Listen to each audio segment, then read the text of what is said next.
Hey there, all you creepers and reapers. I'm Anna, and I'm your co-hostess of the Femme Fatalities. I am here with... Hey, Grieflings and Frightlings, it's Margaret, and today we're talking about, for now, I'm going to say my favorite Jordan Peele movie. Anna, what movie are we talking about? Well, we are talking about none other than Get Out. And before we get too far into it, there are some interesting types of things to look out for that may or may not trigger you. So Yes. a lot of stuff going on in this film. We're going to go ahead and go down the list. I would say if you do not care for situations where you are going to an event or an environment that you feel as though you may be an outcast or you may stand out substantially, this could potentially trigger you in a lot of different ways. In terms of violence, there is multiracial violence, interracial violence, same gender violence, opposite gender violence. A lot of scientific based application in terms of some of the violence, abuse of power in terms of those in the biologic medical industry, as well as those in the field of therapy and counseling. What else, Margaret? I feel like I'm missing something. I've got, right, with the, not the opening scene, but pretty early in the film, they hit the deer. Then we see the dying deer. You've also covered the race dynamics, racism, imprisonment through unauthorized or without permission, when she hypnotizes him without permission and then tries to hold him captive. And then there is that imprisonment where they are imprisoning somebody's psyche in their head. So this is an uncomfortable film, which Anna and I both love Peele, his work, and he does a really good job of creating an uncomfortable environment to really help you be like, this is so unsettling. And the juxtaposition of Get Out, where we are talking about racism, this is about how Black Americans are treated in American society, and that they are treated like the lower class, and yet they are being auctioned off because they are considered genetically superior. They're going to be faster. They have these attributes that these rich white people want. And I'm also curious how you feel about, right, the juxtaposition of grandma and grandpa of the family, now the lawn keeper and the maid. Right. Yeah. And I think for me, watching the movie from a thanatologist perspective, so luring someone in, taking their life, using their body for someone else's consciousness, brain function, those sorts of things, morally, ethically, totally apprehensible. Also, when it comes to a grief journey, you're never going to get closure, right? You know that a family member is ill, they're dying. You need to support them and give them a death of dignity, right? So that's what we try and teach. Shoving their brain into a younger, newer body is not going to do that for you. So, No. From a thanatological aspect, it is extremely disturbing. I think that Jordan Peele did a great job creating these vile, super upper class, richy white people that just exemplify, in my opinion, what is wrong with society. Just the get together, the social mixer scene, or whatever you want to call it, is so uncomfortable for so many reasons. And Jordan Peele just did a great job with it. I think that the whole, statement of to be Black is fashionable is very disheartening, I think, as someone who is not of, who is feminine facing, who's also, when people look at me, they see a Caucasian person. I cannot imagine what someone who is African American or Black, however you prefer to identify yourself, I cannot imagine what it feels like to hear that crap from people on a daily basis. And one of the things about the film itself, although it is horror genre, I really hope that when people watch it, it opens your eyes. Yes, you may be A, B, and C off of the checklist, or you may identify as, 1, 2, 3, whatever. Just because you can't walk in someone else's shoes completely does not mean you should hinder your ability to try and hear out someone else's experience and see what you can do to help. And for me, I think that is the big moral of the story. Yeah, it's great entertainment. It's huge social commentary, but really when you read into it, what can we learn from this?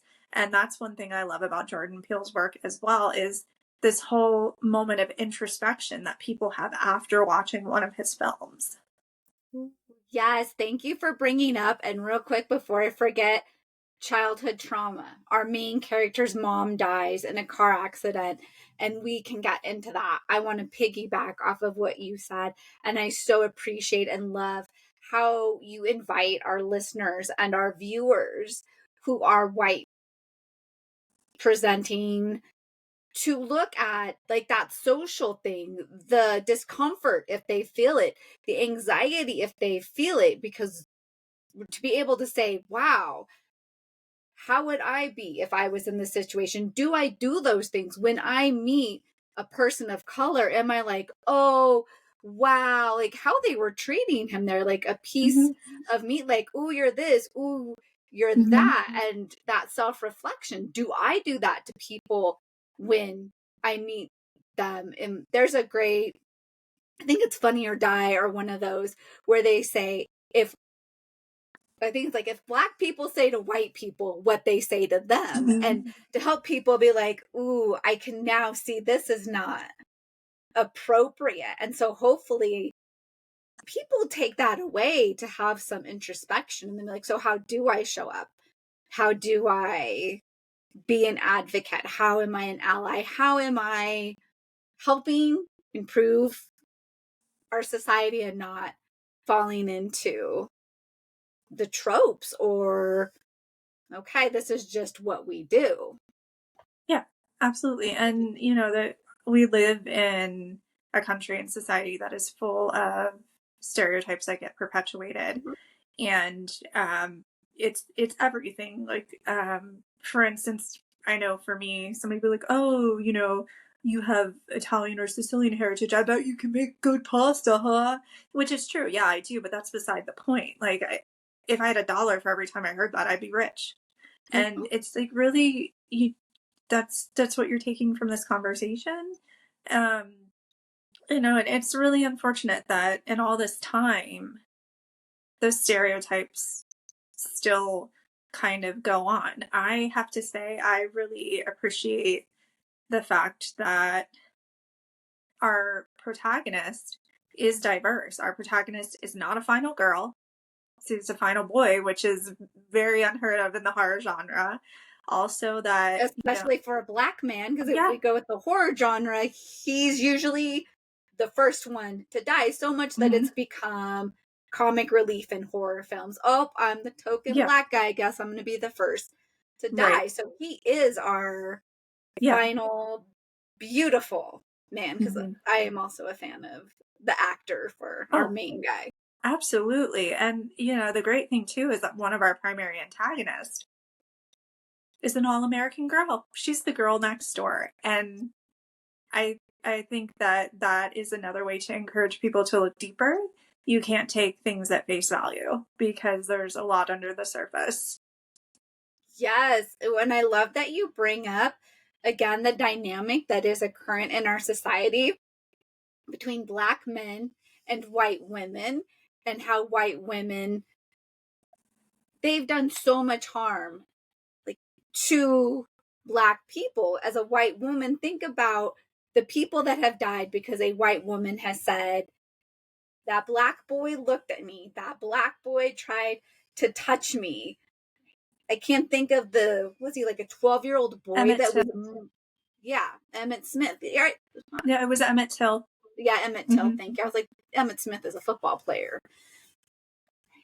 So thinking about if you are white, the privilege that you carry, that you have, and how that benefits your life, and then also how do you use that so that you don't harm somebody. In Resmaa Menakem's book, My Grandmother's Hands, if you have not read it, I suggest that you do. He's a somatic licensed marriage family therapist, and he talks about Black bodies, white bodies, and blue bodies, meaning police. And his son got in trouble, and grandma is a white woman, and she came in and she said, you let me deal with this, because she knew as a white woman she could do more for her African American grandson than any of the family could do.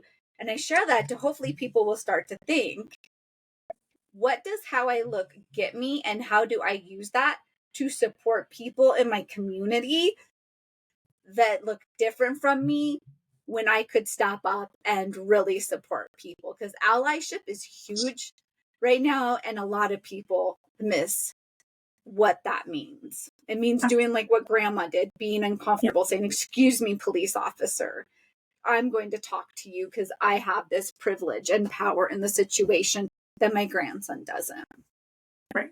Yeah. And I think that, our job as a society as a whole is to figure out ways to improve the world that we live in. And, those of us that are able to need to exhibit behaviors that encourage and enable other members of society that are silenced. Yes.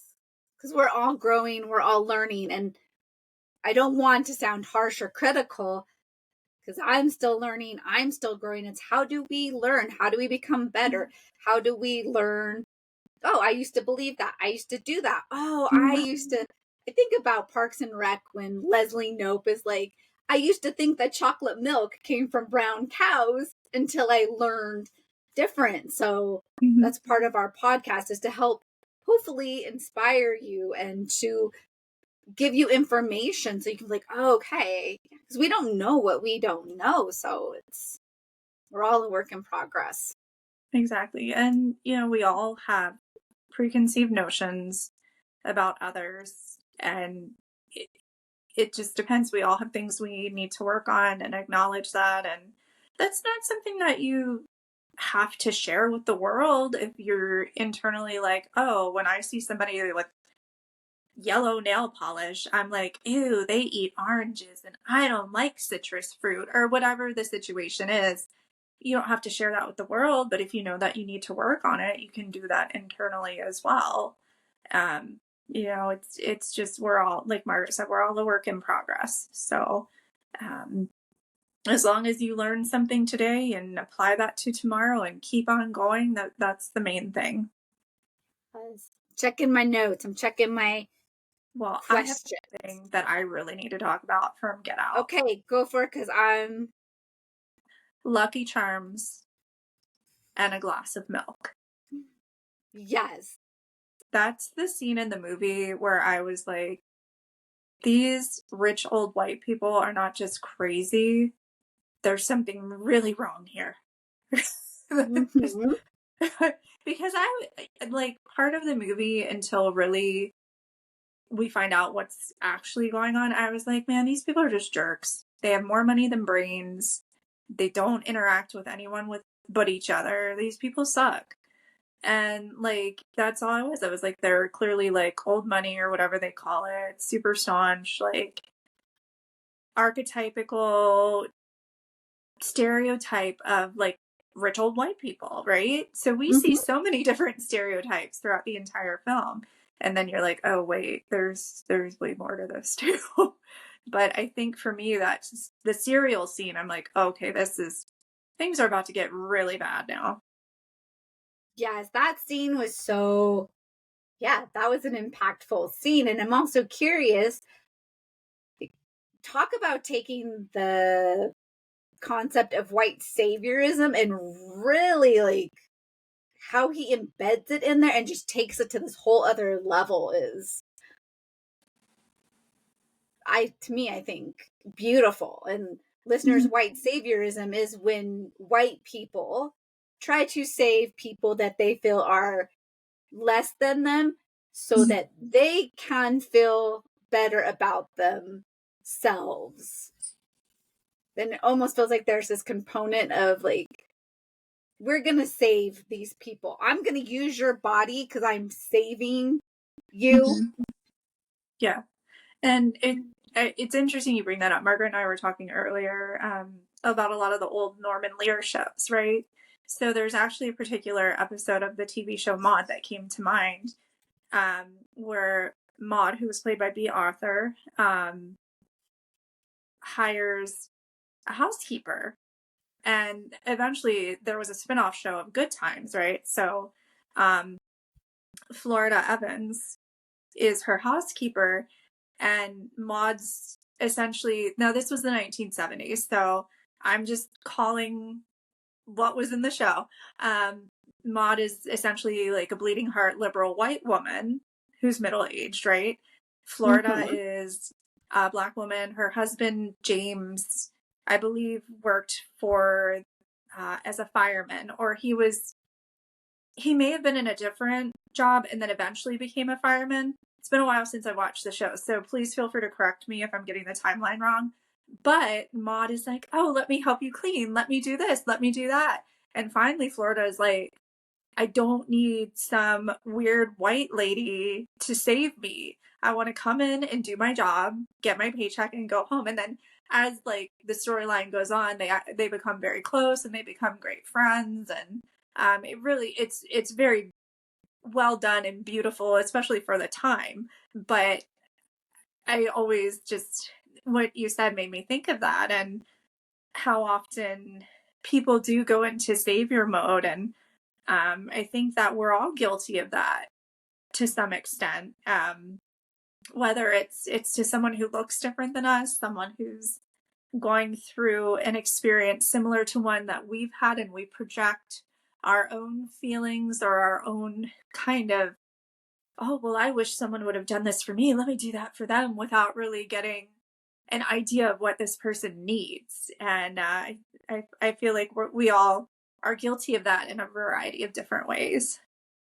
Yes, thank you. And yeah, the 70s, interesting time. And I had to look up just to make sure I got white saviorism, right? And so it is rooted in the belief that white people are inherently superior and know best, assuming that non-white communities are incapable of helping themselves and require the intervention of white saviors. So the white person's going to come in and rescue. Right. They're not. You gave that great example, right? They're. What is it? You're not trying to brighten up the situation. You're trying to whiten up the situation. So you really need to know the difference. Yes. And so he's touching on these things in his film. And going back to our main characters, our protagonist, trauma and grief. His mom dies. She's hit by a car, and he holds a lot of survivor grief. He blames himself that he didn't go as a young boy to help her. And nobody says you were a small child. Yeah. You couldn't have done anything if you went to her dying in the ditch. You were a small child. She, most likely as a parent, was dying and knowing that her son was okay. She was probably more worried about getting to you and taking care of you and not wanting you there. And talk about like white people incapable of doing anything, because this is about Black. Even the girlfriend's not like, I mean, I think she does at one point, but it's not like, this was not your fault. Your mom was hit by a car and society failed her. The driver didn't stop. Nobody was like, oh, look, there's a person in a ditch. And he blames himself. And then how his girlfriend's mom uses that to do, well, it's actually the smoking, right? I'm going to hypnotize you against your will so I can get into your head. But nobody validated his grief or his trauma. No, and it's sad. I think that, over the course of his entire life, let's just say he's 30. We'll say he's approximately 30, right? So he's lived 2/3 of his life, essentially, with this guilt and this pain. Not only have people in his current life failed him, society at large has failed him, emergency responders have failed him, the school system have failed him, so many failures. And that is such commentary on Western society and our views of death in general and grief. This huge stoicism that you shouldn't talk about it. If someone tries to talk about it, you shouldn't really respond. You shouldn't be empathetic. Those are all things that are terrible. If someone does have a real life tragic experience that they want to share with you, if you are not comfortable, it is okay to say, I'm not comfortable talking about this. I don't know that I can support you. If you are comfortable talking about it, listen. When someone is talking about it, they do not want you to give a solution. They want you to hear them out. At that point, you can say, how does that make you feel? How did you feel at the time? You can ask questions. They will tell you if they do not want to answer them. That is fine.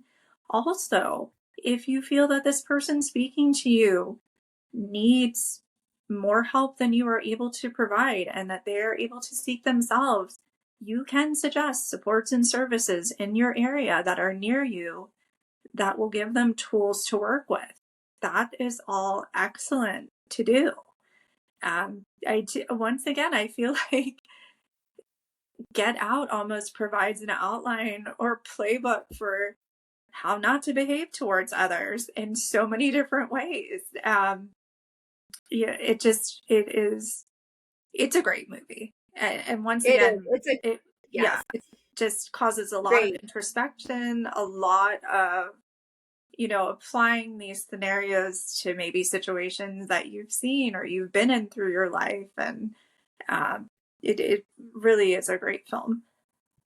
It is. And I love how you touch on grief and how to support somebody. And he doesn't get that. And how the systems fail him. If we look at, he's a little boy home alone at night, waiting for his mom to come home.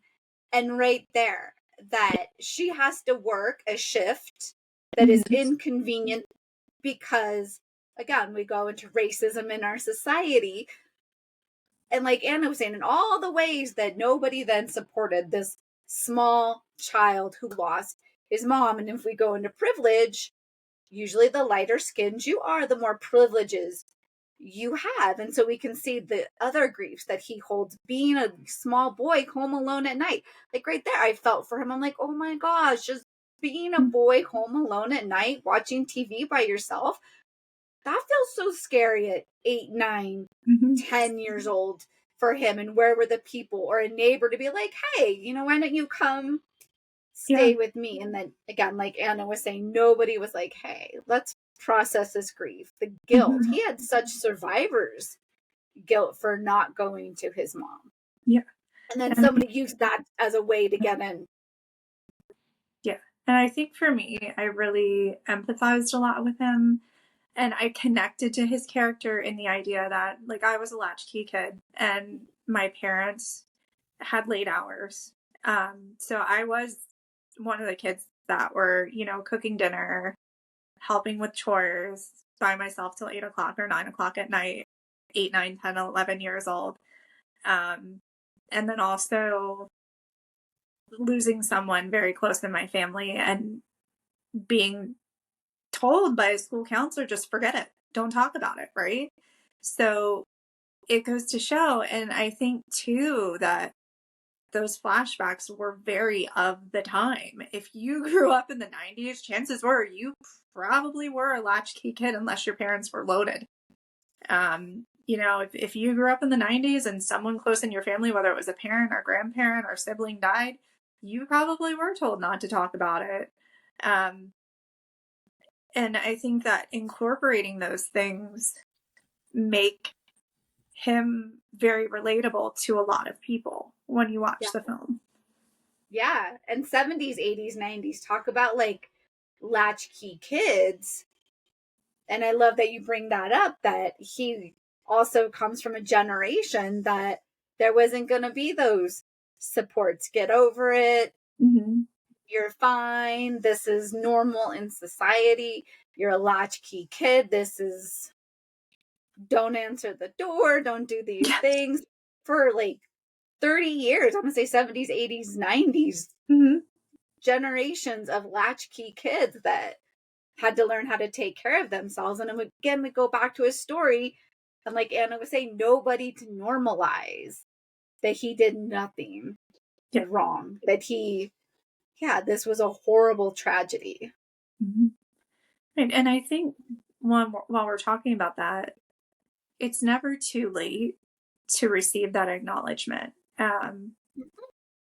You know, I know people who have experienced tremendous childhood tragedies that, you know, are in their 30s, 40s, 50s now, and finally have found a counselor or therapist that's a great fit for them, and are starting to understand that, yes, they've held on to these feelings and this guilt for this long, but they can finally let it go.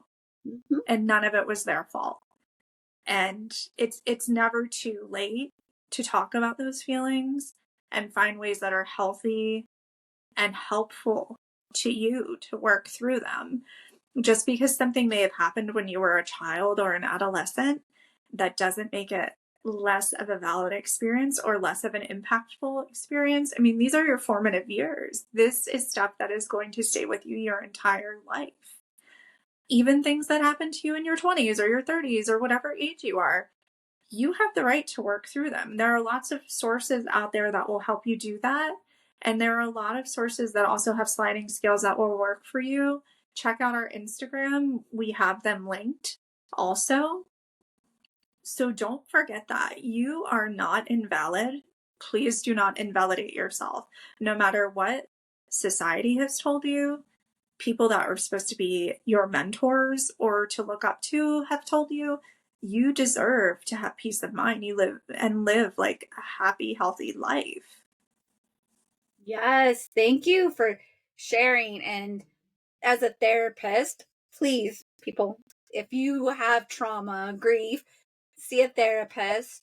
You can start by processing by what did I need at that age? Somebody asking him, what did you need when you found out that your mom died? What did you need to hear? So we can start to look at, how do I help myself heal? I needed to hear it wasn't my fault. I needed to hear that I was going to be okay.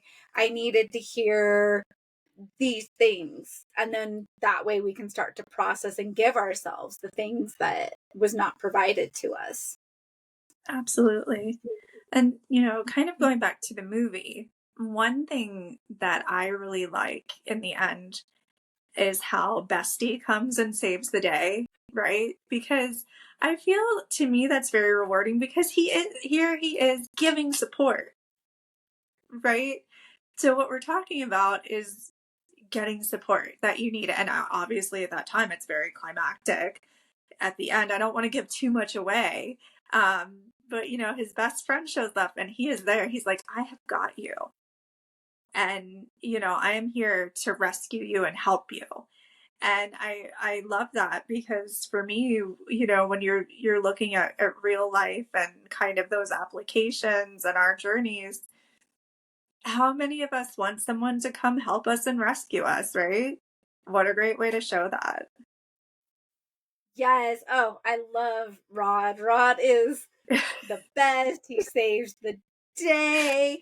I love that ending. Jordan Peele has talked about the alternate ending that people hated, where our protagonist gets arrested. Like, it doesn't end well for him, which is a very realistic ending. And listening to, I think that's what I love about horror too, because horror can take something that is a current issue in society and sometimes when done right can give you like this alternative ending, like this is the problem and this is how we could get, like, here's the dream ending. So I love that Rod saved him and they get to drive off into the night. And yes, like I loved that. That's the best ending. Yeah, I think that as disheartening yet realistic as the alternative ending would have been, I love, Rod the bestie comes in, saves the day. Just his dedication to their friendship and his concern. Like, Rod is the type of friend you want in your life. Yes, I feel like I was going to ask, like, who do you most relate to? And as we're talking about him, I put him or the dog. And they're both very similar. Like, they're there. And I feel like I'd be the person, they'd be like, hey, I looked into, like, this. Did you know this? Did you know that? And my friend being like, okay, like, whatever, your ADHD took you down some rabbit hole that I don't want to go down. Like, no, do you know these things? Like, this is not okay. I love how resourceful he is when he's like, what does he say at the end? Because we're motherfucking TSA or whatever. Like, yes, like, he uses his resources. I love that about him, and that he's curious and he's not taking things at face value. I feel like he's who we, like, he is who we all need to be. Like, how am I curious? How am I not just believing something because you're telling me to believe it? And how am I using my resources to take care of myself and my community? So with that, I'll say I'm more like the dog. I'm a loyal companion. Anna, who do you most relate to? I don't know. I don't you know can that take a dog with me. Yeah, I mean, I'm probably the deer. Like, wrong place, wrong time. Crap. That kind of happens more often than it should. It kind of made me sad, though, in a sense that, like, I feel like there's always, like, one, like, weird outcast in, like, the gaggle of the rich people that's like, I don't want to be here. I know you don't want to be here. Why are we here? And I just feel like that if that character would have been there, that would be me, but they weren't. So I was kind of sad that that one wasn't there, but there wouldn't have been a storyline or plot. So, yeah, I guess the deer are just like, wrong place, wrong time. Okay, I'm dead. Kind of thing. I do have a question though. Do you think that Grandma and Grandpa consented to the procedure, or because it was first time experimental, did they wake up not knowing they were in different bodies? I think that they consented, because if I remember correctly, this is like Grandpa's work. Like, Grandpa was this big, I think, neurosurgeon. So I think this has been like Grandpa's vision. They kind of allude to that, like, the family has these roots of, like, colonization and not being the best white people in the world. So I feel like, what do you think? I think Grandma and Grandpa are like, no, Yeah, I think that they definitely were aware of what was going on. I feel really bad for, the people whose bodies get taken over. The other thing, though, that I'm curious about is, like, okay, so now, like, surgeon dude, like, the dad, he's dead, the mom's gone, whatever. All these other people that have been lured in that have different brains in their bodies, like, what's going to become of them? What's going to become of their bodies? And also, why couldn't they just switch the brain and at least, like, let everyone still live? Like, obviously it's not an ideal situation, but I almost feel like if they would have advertised, like, are you interested in a newer, better body? Are you interested in doing something for science? They and paid people to do it. There probably would have been plenty of people signing up from all different demographics and walks of life. So I think that there's something really mischievous and very macabre and devious in the way that they were doing it too. And I'm like, if you're this fancy schmancy famous neurosurgeon, why aren't you, like, trying to find maybe where Alzheimer's starts in the brain, or a way to combat invasive brain tumors that are inoperable? Why are you doing this? Like, how selfish can you be? You're so concerned with your own longevity that you're not helping people. In fact, you're killing people. You're hurting people. It's sick.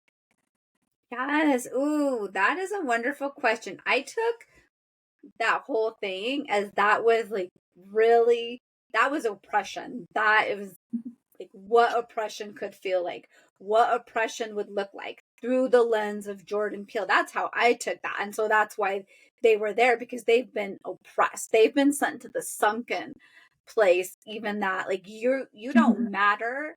Your psyche doesn't matter, who you are doesn't matter, as long as you can serve our needs. And this is what we need from you right now. That implied emotional labor, that implied that the Black bodies in Get Out are there to serve the white bodies, and that the family has believed that for however long, which is tragic. Yeah, it's gross. It's It is. heartbreaking, because then when we know grandma and grandpa die, Mm-hmm. then that leaves the one guy who, I love the actor, I can't think of his name, right? The one that starts crying. He's like, get out, get out. So you're right. Like, what happens to him, and how do we free him so he can oh, could you imagine like being trapped in your body with an old white man's brain, having to share that? That maybe that's a sequel, like Jordan Peele could explore that. Well, and when you bring up a really good point too, this scenario, right? They're exchanging same gendered but different race brains and different age. As a feminine facing person, could you imagine sharing your consciousness with one of the guys from, oh, I don't know, Blink Twice? Right? Because here we go. Rich, successful Caucasian males that do whatever they want to whoever they want.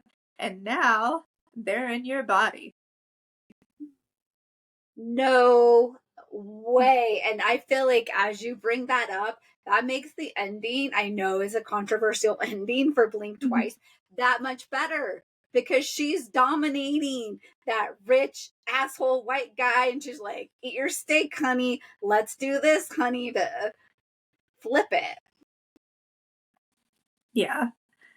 I still think something else should have happened, but we already if you haven't heard that podcast, we've got that up, so please listen. Yep, go listen to that one. You know, the reason I bring that up too is if you saw Get Out and you had a hard time understanding the concept of the film, whatever you identify as a person, and the demography that you fit yourself into and that you acknowledge society pigeonholes you into, think about the exact polar opposite, and you're sharing a body.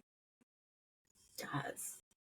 Yeah, that would, talk about growth and challenging people. Yeah, like put yourself in somebody else's shoes, which Jordan Peele is excellent at. I feel like we could spend hours talking about him. Again, his films are so layered, they're so nuanced.